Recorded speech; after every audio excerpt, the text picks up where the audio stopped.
So a new pope has been chosen, and there's some very interesting things to cover in this video, including something that Pope Francis actually did just before he died, which suggests that maybe he was pulling the strings in terms of which pope he wanted next. And I'm also going to play you a clip of what Pope Leo's own brother says about him, and this is concerning. But first, this particular pope is a 69-year-old from the US, the first US pope, and he's taken the name Pope Leo XIV. Now, what people are saying is that this pope is more of a moderate than Francis was, who was obviously very liberal, very progressive. But people have also questioned whether this is true or not, and I'll let you decide for yourself. I'm going to present a few things. So, first of all, this particular pope, in terms of his doctrine, he does uphold traditional teaching in regards to same-sex relationship, in regards to abortion, euthanasia, female ordination. So on those side of things, he takes more of a conservative doctrinal position. On the other hand, when it comes to the social justice stuff, we see that this particular pope was the leader of the Order of St. Augustine, which was focused on the poor and needy. He was a missionary and very focused on outreach.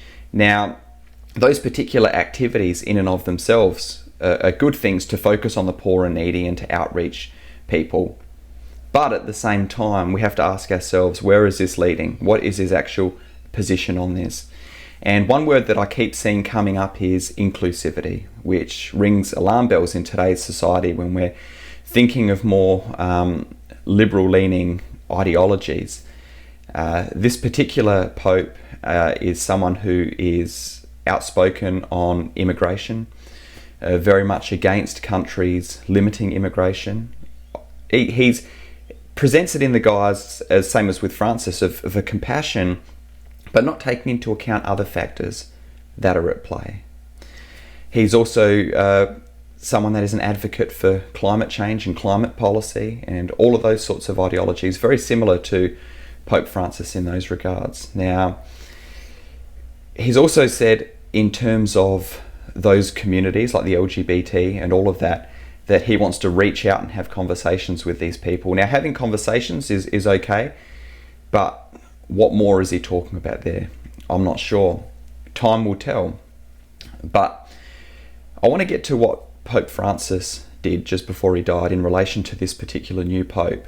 But first, I just want to make one point here, right? People ask a question, for Bible-believing evangelical Christians, what should we think about the new pope? Is it good if there's a more conservative pope? Is it bad if there's a more liberal pope? Well, what I would say first of all is that the position of pope itself is unbiblical. Catholics will point to Matthew 16:18, which talks about Peter has just made the confession that Jesus is the Messiah, and Jesus says that on this rock I will build my church. Now, the rock that Jesus is talking about, as I said, Peter's just made the confession that Jesus is the Messiah. This is the gospel message, which is going to go forth and bring salvation to people, and Jesus himself is the rock, not Peter. This is a man-made position.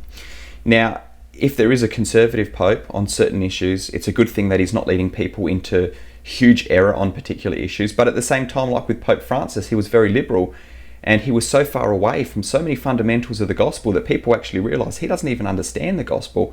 And I had a number of comments and messages from people saying, I actually left and became a Bible-believing Christian because I could see that Pope Francis, he was supposed to be the head of the church, but he didn't even align to what the Bible teaches. So there can be good and bad on both sides. And regardless of that, God is God. That's the most important thing. I'm not too interested in the Pope.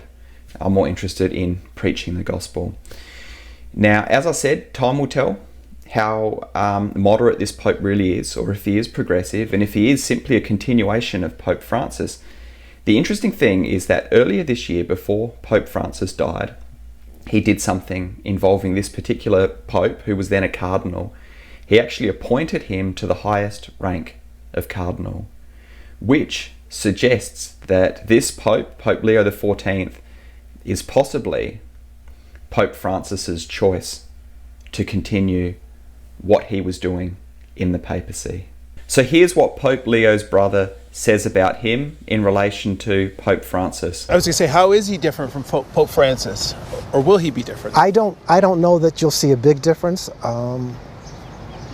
He met Pope Francis before he was Pope, when he was in Argentina and my brother was in Peru. So that's how the connection began. I think they kind of believed in the same issues. So I don't know that there'll be much difference. He might prove me wrong, but I don't see there'll be much of a tradition breaking the tradition of Pope Francis. We will see whether that's true or not. So Pope Leo, 69 years old, the first US Pope.